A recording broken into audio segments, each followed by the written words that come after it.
Hey, what's up, everybody? My name is Steve. This is the Fandom Show. Today, I wanted to talk about the whole canon versus non-canon debate and why I personally think that it's pretty silly. So let's start off by explaining what canon is. The term actually goes back about 2,000 years and was originally used in a religious context, specifically to refer to edicts or guidelines passed down by the Catholic Church and usually approved by the Pope. It was also used in the sense of the canonical books of the Bible, which are the official 66 books that make up the Christian Bible. So essentially, canon refers to documents that are Ladies and considered gentlemen, official Detroit. by a person or group of people that have the authority to make that decision. So when we talk about fandoms, typically canon is something where the creator or owner of the fandom is saying, this is what I consider to be the official aspects of this universe, this timeline, etc., etc. So it does vary by fandom, but commonly, for example, in the case of Star Wars and Star Trek, canon is considered anything you can see in the movies or television shows.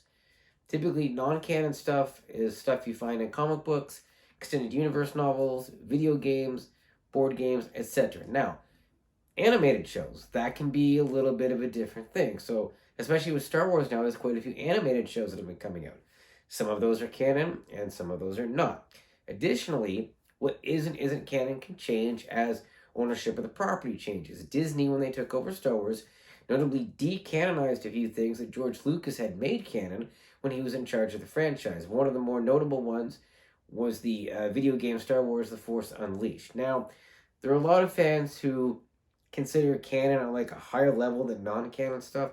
I don't really look at it that way. I understand why you have to have an official timeline for some things and other things have to kind of stand on their own because otherwise it gets so confusing with the continuity and keeping track of everything. Like, for example, if I'm going to write a Star Wars novel, I cannot be expected to watch every Star Wars movie, TV show, and every other Star Wars novel and comic book ever written to make sure that I understand everything and the novel I write isn't going to screw up with any continuities or misrepresent characters, etc., etc.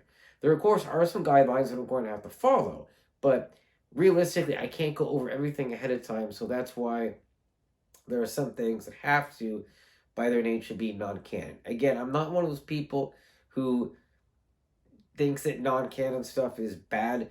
Some people within certain fandoms act like non-canon stuff doesn't exist.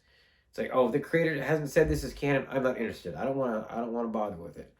That's a really rigid view to take because in most cases there's a lot of good stuff that isn't canon. Some of the Star Wars extended universe novels are really, really good. And some of the Star Trek comic books that are out there are also really, really good. And of course, this goes beyond Star Wars and Star Trek, but those are the two most notable examples. So we have to respect the fact that the owners of these properties that we love do have the authority to say what's canon and what isn't, and that can change over time. And sometimes those decisions are going to upset us. There were definitely quite a few people who were a little bit peeved at Disney when they said, well, Force Unleashed isn't canon anymore. But they own the property, it is their choice. So I think instead of fighting over what is canon and what isn't, let's just appreciate the fact that between canon and non-canon, equally we get all kinds of good stories and interesting adventures and all kinds of other wonderful stuff. And that combined, these are what make all these properties a whole lot of fun. The canon stuff is awesome. Obviously, it's the core of what makes these fandoms what they are. But the non-canon stuff can be really interesting too. I haven't even talked about fanfics in this video. That could actually be another video entirely. Of course, all the fanfics are non-canon, but they can be very fascinating to read sometimes as well. So I think non-canon and canon can coexist peacefully to make a fandom really, really fun and help us to get to a place where we can enjoy all various aspects of it. It's not just the movies or just the TV shows or just the comic books.